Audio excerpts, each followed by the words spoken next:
और जो इन्होंने नारा दिया था बेटी बचाओ बेटी पढ़ाओ का, सबसे पहले हरियाणा में दिया था, पानीपत में मोदी ने दिया था वो, जो पीएम है अपने। और तो फिर मतलब उस चीज़ का क्या इम्प्लीमेंट किया आपने नारा दे दिया बेटी पढ़ाओ बेटी बचाओ, तो ये हो गया बस। फिर अब उसके आगे फिर अब इंडिपेंडेंट होना ही तो यही तो मकसद था ना, पढ़ने का और बचाने का। या फिर हमें बचा के हमें धरती के लिए बोझ बनाना था एक तरीके से, कि आप लोग फिर अगर कुछ और नहीं मिलता तो आप लोग सब्जी बेच लो या फिर इस टाइप का कुछ देख लो अपना, तो भी पढ़े लिखे लोग भी तो बेच सकते हैं, ठीक है। तो फिर पढ़े लिखे और अनपढ़ों में क्या फ़र्क रह गया? हम कैसे अगली हमारे आने वाली जनरेशन को कह पाएंगे कि भाई तुम लोग पढ़ो? वो कहेंगे आप लोग भी तो पढ़े थे, आपने क्या उखाड़ लिया, आपने क्या कर लिया। मतलब यार इतना ज़्यादा डिफरेंस हो चुका है कि छोटे बच्चों के लिए हम कैसे आगे, जो भी हमारे छोटे भाई बहन हैं उनको हम लोग किस मुंह से कहेंगे कि फिर तुम लोग पढ़ लो, जब पढ़ने और ना पढ़ने वाले बच्चे की योग्यता में कोई डिफरेंस ही नहीं रहा। पीएचडी वाले बच्चे ग्रुप डी में लग रहे हैं, तो फिर तो 10th ही पास करवा देते हैं सबके आगे आगे, भाई 10th पास करो और ग्रुप डी का पेपर दे दो। कोई ना पीएचडी करेगा, ना कोई इंजीनियरिंग करेगा, कुछ करेगा ही नहीं। बस पूरा हरियाणा हम ग्रुप डी में लगेंगे, all Haryana group D, HKRN and group D. और अब तो HKRN में भी ऐसा गेम बना रखा है इन्होंने, पता ही नहीं है, कोई स्कोर कार्ड ही नहीं है, कोई कुछ है ही नहीं। HKRN में भी बस लग रहे हैं बंदे, इनके बंदे हैं। खुद सीएम कह रहा है कि भाई रोल नंबर आते थे मेरे पास तो मैंने खट्टर साहब को कहे कि इन रोल नंबर वाले बच्चों को लगाओ, तो उन्होंने मना कर दिया। तो सीएम अब वो बन चुके हैं जो रोल नंबर भेजते थे खट्टर के पास। तो इस बात को भी आप लोग नोट कर लीजिए, जो बच्चे अभी तैयारी कर रहे हैं। ऐसा नहीं है कि मैं उनके लिए कुछ नेगेटिव बोल रही हूँ कि आप तैयारी मत करो, बट ये चीज़ नोट कर लो कि भाई जो बच्चे तैयारी कर रहे हैं अपना रोल नंबर ज़रूर भिजवा देना आप सीएम के पास, खुद ही कह रहे हैं वो। और भिजवाने का भी कोई फ़ायदा नहीं है, क्योंकि 2-3 साल या 4 साल तक भी मैं तो कहूँगी कोर्ट केस में भर्तियाँ अटकनी है और थर्ड पार्टी का वकील करते फिरना अपना। और भाई थर्ड पार्टी को भी वही बात है, तभी बोलने देंगे तभी जी साहब की तबीयत ठीक होगी। असल में इनकी तबीयत कभी ठीक नहीं होती, इनके लूज मोशन हो ही रहते हैं हमेशा।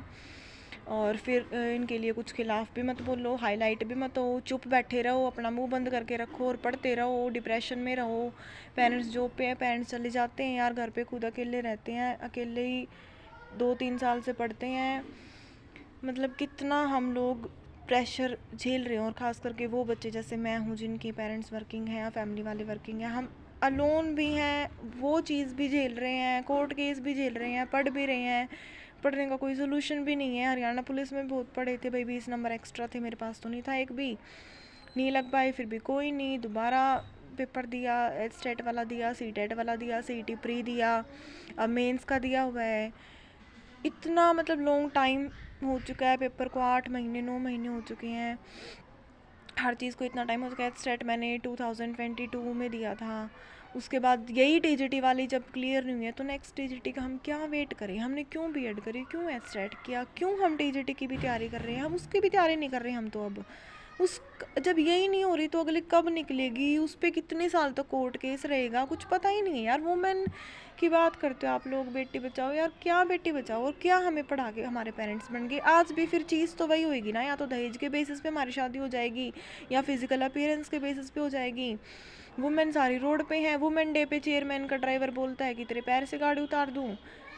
क्या बचा ली यार बेटी, क्या मतलब भाइयों बेटी बचा ली? और क्या मैं तो मतलब इतनी ज़्यादा डिप्रेस्ड एक सिचुएशन आ चुकी है, मतलब बहुत ज़्यादा ऐसा काम हो चुका है कि बच्चे ये सोच रहे हैं कि भाई हम अगर कुछ खा लें, हमारे मर जाएं तो ठीक है, और अगर हम नहीं मरे तो फिर घर वालों को और भी बुरा लगेगा। और लड़कियां तो ये स्टेप उठाते भी यही सोचती हैं कि 2-4 लोग हमारे करैक्टर पे और सवाल उठाएंगे कि आप ही लोग इसको पढ़ा रहे थे, हम तो कह रहे थे कि पहले ही शादी कर देते, अब देखो जहर खा लिया, इसका कुछ चक्कर होगा, कुछ गड़बड़ होगी।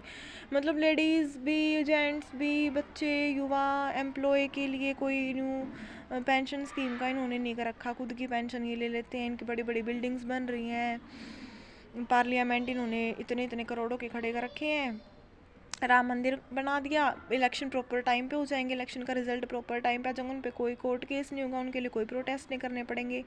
सारी प्रॉब्लम हमारी है, हम खुद ही अपने लिए थर्ड पार्टी का वकील कर रहे हैं, खुद ही पेपर दे रहे हैं, खुद ही तैयारी कर रहे हैं, खुद ही डिप्रेशन से लड़ रहे हैं, खुद ही सारा काम कर रहे हैं। फिर भी से जी के पता नहीं क्या तबीयत ख़राब हो जाती है। हमारी तबीयत ख़राब नहीं हो रही, इसके चंडीगढ़ में बैठे बैठे अपने कोठे पे इसकी तबीयत ख़राब हो रही है, इसको लूज़ मोशन हो रहे हैं, इसके पास बेचारे के पास डॉक्टर के भी पैसे नहीं है, दवाइयों के पैसे नहीं है, और यही हर बार कंफ्यूज है, बीमार है, इसकी वजह